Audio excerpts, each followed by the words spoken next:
everyone, I'm Becky, And I'm Sarah. and we're doing Bickering Book Reviews. Today we're talking about The Initial Insult by Mindy McGinnis, which I got the audiobook off of NetGalley, but it was kind of a tricky thing because I didn't know that it was like a robot voice. So I downloaded the regular book, but I ended up just listening to the robot. Yeah, I listened to the robot. Once you bumped it up fast enough, it wasn't like great, but it wasn't like I've actually heard worse. Yeah. So this is a book that is a takeoff of The Cast of Amontillado, which I had to read in ninth grade, so I'm assuming everybody else had to read it.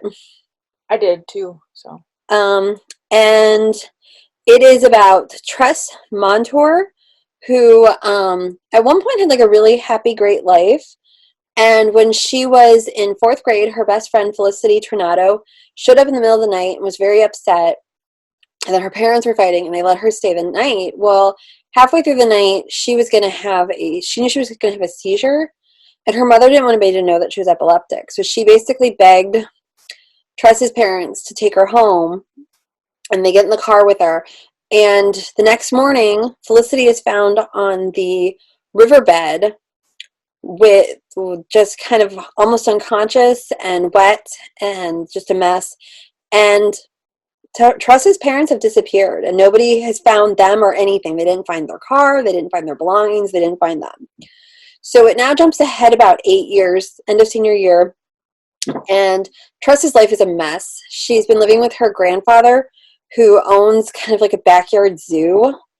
I want to say think Tiger King, but I actually grew up less than a mile from somebody who had a backyard zoo. It made CNN once.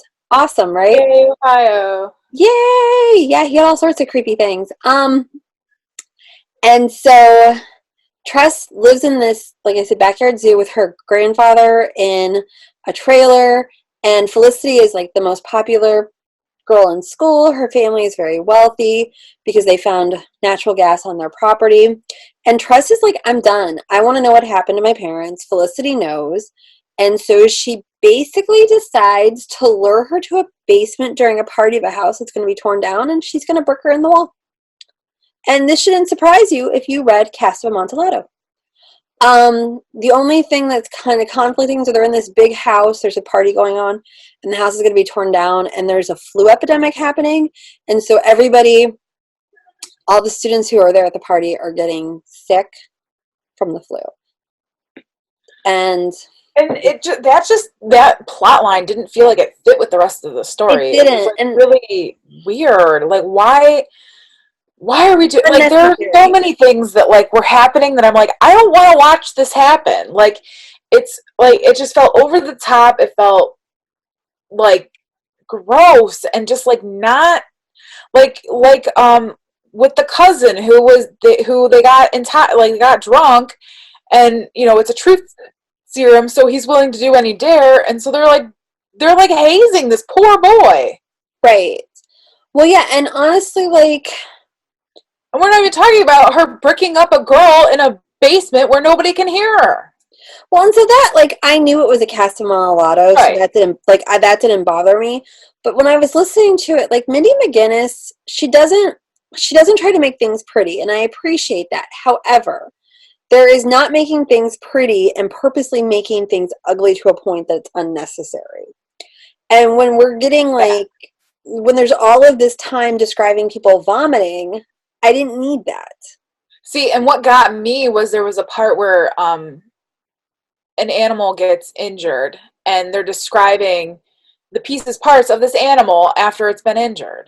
And I'm like, I almost threw up at that point. Like, and I'm like, why do we need this? Like, why is this necessary to the story? Well, and it wasn't. It wasn't like the party. I know why you had the party, because in a Cast of Amontillado, it was during Carnival, and there was like this Right. big festival, and the party was a distraction. Right. And like she did modernize the story well, because like even the thing with it was a Halloween party, and it was Felicity's costume, like it was a modernization of what happened in the story. There were also a lot of like little Edgar Allan Poe like allusions that I noticed, but I don't know if the average reader would notice. Right, not to the I noticed some of them, but not to the level that you did. Right, because Trust's parents' names were Annabelle and Lee, like the poem Annabelle Lee. There were the Ushers, and they keep saying the House of Usher. There was Trust's aunt was Lenore. So, I mean, it's all in there, but I don't know if it needed to be.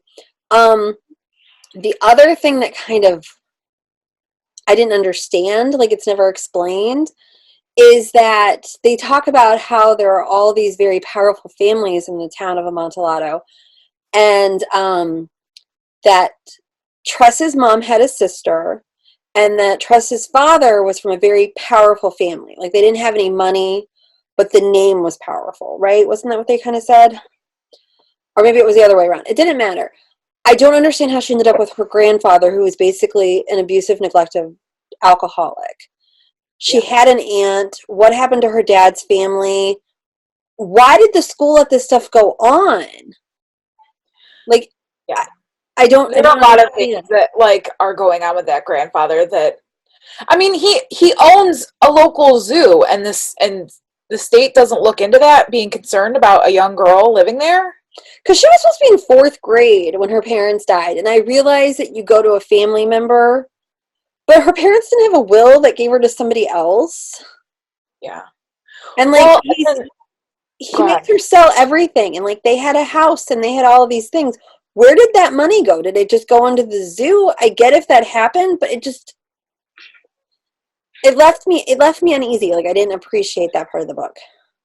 Well, and I was uneasy is a good word because I was uneasy about her treatment of the the epileptic disorder. Like I don't know if she really treated it like as she should have, and maybe it's just me being overly hypersensitive, but like it just seemed like she was really flippant about it. Well, and I also wonder if somebody who has epilepsy, how they would view that. First of all, don't they come out and make it seem like Felicity always knows like far in advance when an epileptic seizure is going to happen? Kind of. And I didn't That's think not that was always the true. case. Like sometimes you can know, but like not hours ahead of time. Right. And I mean, I don't really know that much about epilepsy. I don't Yeah. really, And I didn't learn anything about epilepsy from this book, so I think that kind of speaks to it. but and maybe all this stuff was the point of it. Maybe like she was trying to make us uncomfortable with all these things. Yeah. It's just not the type of book that I would enjoy. That being said, I realized when I finished it, I will probably read the next book because I want to know what happened to the parents. Yeah. I don't know. I'm undecided at this point. It So we depends. should probably rate it. So our rating system starts at the top with 5 unicorns. We go down to 2 unicorns. If we don't like it, it's a horse. Where are you? So I'm giving it a 2 because I read this a couple weeks ago and I don't remember large parts of it. I do remember how it made me feel, which was uneasy and off-put. It was off-putting. Um, so I think that she overly relied on like the gross and she didn't need to. And some plot lines just weren't woven in well. So I'm going with a 3. Um, I did not care for the grandfather storyline. I I didn't the flu story. I don't understand that. Like I said, unless it's her trying to. I was wondering if that was supposed to be the Red Mask of Death because it did feel similar to that. I haven't actually read that one. I feel like it was assigned in a class somewhere. Apparently, at some point, I must have read everything Poe wrote for class. But I want to know the mystery.